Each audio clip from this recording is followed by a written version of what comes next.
Welcome to 12th League Daily, the sharp daily roundup of football news. We open the bulletin with FC Barcelona, who are set to make their big return tonight in the Champions League round of 16 against Newcastle. For sport, Barca clearly have title ambitions and present the Champions League as the competition that excites their supporters the most. Mundo Deportivo calls it the first assault. Barca are about to face a dangerous trip to St. James's Park, a boiling arena full of highly determined players. Eddie Howe, the Magpies coach, does not hide the historic importance of the fixture. In recent history, yes, I think it's probably the biggest match.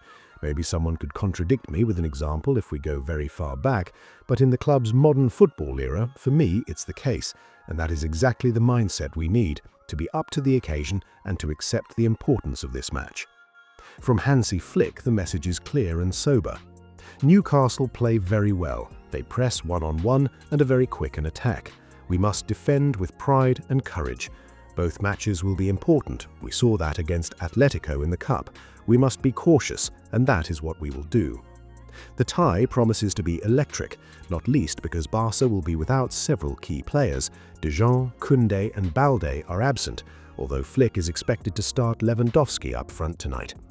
At the same time, the battle for Barcelona's presidency is also making headlines. A heated debate pits Joan Laporta against Victor Font, following strong comments from Xavi. Laporta is accused of blocking Messi's return after the World Cup.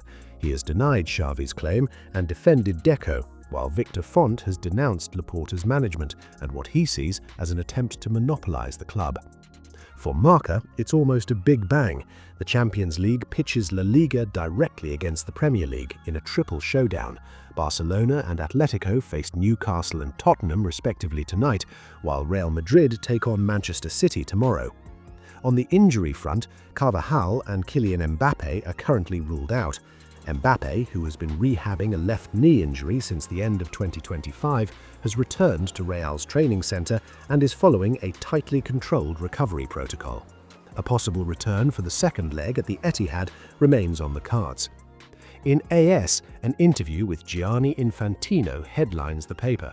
Despite the very real threat of international conflict disrupting a giant 48-team tournament, the FIFA president chose to focus almost exclusively on the commercial side of the event, painting a picture of unalloyed optimism.